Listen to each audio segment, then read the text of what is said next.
News 530 Live.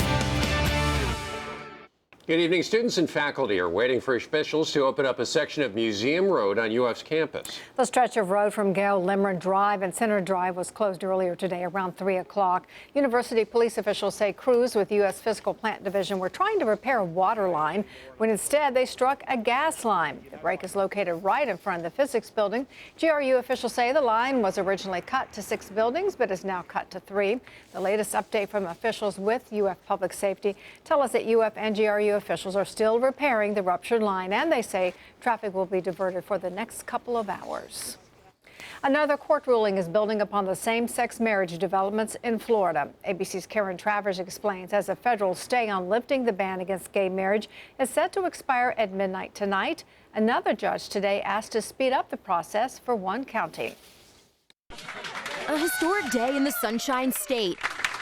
The first legal same-sex marriages took place today in Florida. A federal judge ruled that the state's ban on same-sex marriage was unconstitutional, so it's set to expire at midnight tonight.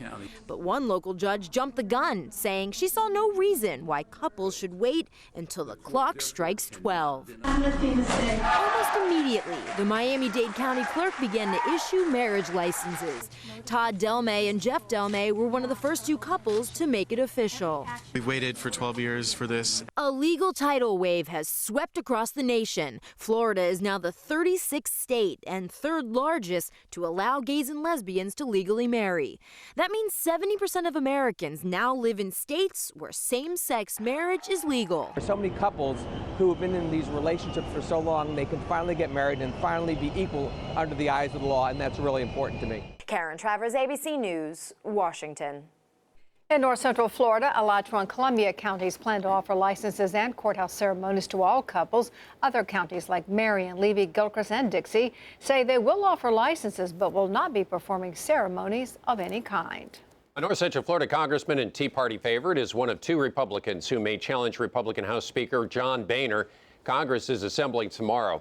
Ted Yoho of Gainesville says he's open to the idea of going up against Boehner in the GOP leadership vote, even though he's considered a distant long shot. About 10 Republicans have said they will not vote for Boehner, but he is still expected to win.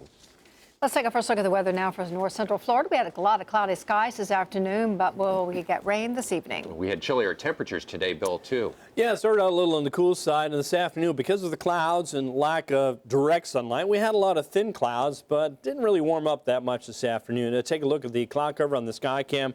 For a good part of the afternoon hours, a few breaks from time to time and kind of a hazy sunshine. So we wouldn't call these rain clouds by any stretch, but we have seen some fairly nice conditions. Temperature 58 degrees, a little on the cool side, north-northeast wind at 5. Humidity of 53%, the pressure 30.39, very high pressure sitting across north central Florida. Looking back in across the region, you can see those high clouds coming in from the south and the west, but into north central Florida, well, the cloud cover is going to stay around, but the rain chances are very slim. Even as a cold front approaches over the next couple of days, really rain chances holding off until probably late Saturday into Sunday, but temperatures will be retreating dramatically over the next several days. Not so much tomorrow or tonight. 58 in Gainesville, 55 in Lake City, 63, still pretty warm in Ocala, and 62 over at Cedar Key. The evening forecast looks like this. Temperatures holding in the mid-50s, then near 50 degrees by 8 o'clock and into the upper 40s by midnight tonight. But what will it do as we head through the overnight and early tomorrow morning? More on that coming up in a few minutes. Time to check our rush hour traffic situation around the region. Bob Albert joins us with our traffic team update. Hello, Bob. Hi, Paige. David, this report's brought to you as courtesy of Honda of Gainesville. We are seeing changes, or Honda of Ocala, I'm sorry. We are seeing some slowdowns if you're traveling along Southwest 2nd Avenue at 13th Street in Gainesville this afternoon. Be extremely careful. We're seeing backup, at least a 1 to 2 light delay to get through that intersection. Also reports of a crash at Road 225 near town, northeast 53rd Ave, and a crash in Gainesville Wilson Road at the I-75 southbound exit. That's still causing some problems for the ride. Bob Albert, that's your WCJB TV 20 traffic team report. Many Americans are beginning the 2015 year battling the flu. The latest numbers from the Centers for Disease Control say most of the country is getting hit by the flu. ABC's Ted Rowlands reports this season's version of influenza is nastier than normal. According to the latest numbers from the CDC, the flu, which has been making millions of Americans miserable for weeks, is getting worse. It's been horrible. 29 states, up from 22 last week, are now experiencing high levels of flu activity, and this year's strain is more dangerous than it's been in years. The strain that's out there this year, something called H3N2, in the past has been linked to bad flu years, more hospitalizations and more deaths. 29 children have died from the flu across the country.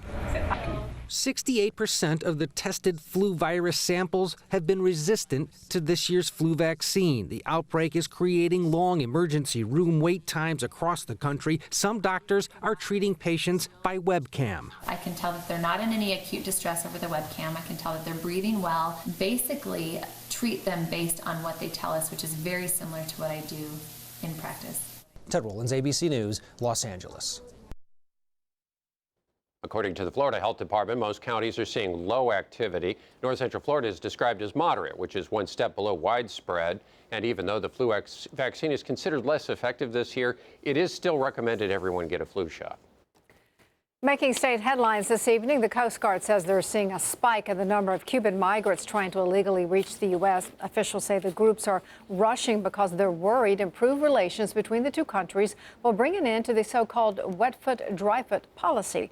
More than 420 Cubans have been captured, intercepted, or chased away since December 17th. That's more than double the number seen in 2013 for the entire month of December. The body of a baby and his uncle were found this morning after a truck in Dade City rolled into the Withlacoochee River. Pasco County deputies said 46-year-old Jeffrey Stock was sitting inside the bed of a pickup truck yesterday for a family picnic, holding his nephew, 7-month-old Elijah Wilson. The truck was parked beside the river when it started rolling into the water. As Stock tried to escape, he was pulled underwater by a strong current and undertow. The baby's body was found near the truck. With the NFL playoffs underway, the head coach of the Carolina Panthers is dealing with the aftermath of a house fire that took an hour to put out. Tonight in Covering America, Ron Rivera's family was displaced after the overnight fire that caused about $500,000 worth of damage to the family's 7,000-square-foot, two-story home. No one was hurt, and investigators are ruling the case as an accidental fire that spread from the fireplace. We are following the latest developments in the trial of the Boston Marathon bombing suspect. Jury selection started this morning in the case against Johar Tsarnaev. ABC's Marcy Gonzalez reports more than 1,000 potential jurors were originally summoned as attorneys worked to agree on a group of 18 impartial people. Under tight security, today the first of 1,200 potential jurors came face to face with accused Boston Marathon bomber Johar Tsarnaev. Among the questions each has to answer, could they be impartial and would they be willing to impose the death penalty if Tsarnaev is convicted? I want to see the death penalty. Tsarnaev has pleaded not guilty. He faces 30 charges in connection with the bombings in April of 2013 near the finish line of the Boston Marathon. 3 people were killed and more than 260 others were injured. His lawyers are expected to argue that the defendant, who was 19 years old at the time, acted under pressure from his older brother Tamerlan. He was killed in a police shootout 4 days after the attack. Johar Tsarnaev was captured hours later. We have movement in the boat. The defense's attempt to have this trial moved out of Boston failed. Is it possible here in Boston for Johar to get a fair trial? A judge maintaining that despite the emotional connection so many here have to the case, the attorneys will find 12 jurors and 6 alternates to fairly decide Tsarnaev's fate. Everything really will boil down to the death penalty phase. So that's the #1 objective for the defense, to spare Tsarnaev's life. And the judge says a jury should be seated by the end of January. Then the trial is expected to last 3 to 4 months. Marcy Gonzalez, ABC News, Boston. 2 Olympic hopefuls from the U.S. ski team are dead tonight after an avalanche near the team's training base in the Australian Alps. Tonight in Covering the World, 19-year-old Bryce Astle and 20-year-old Ronnie Burlack died near the venue for the annual season-opening World Cup races. Burlack from New Hampshire and Astle from Utah were part of a group of 6 skiers who left a prepared slope and apparently caused the avalanche. The 4 others skied out of the slide and escaped without injuries. We're in the second week of recovery efforts to get victims and wreckage from the crashed AirAsia Flight 8501. Workers are now combing the bottom of the Java Sea. There's still no clue yet on what brought the plane down. The U.S. Navy has 2 ships on duty there. Bad weather has kept divers from getting close to the 5 large sections of wreckage. And Ukraine's President Petro says the country is now recharged to defend itself. He made the comments during a ceremony today presenting new military equipment to government troops.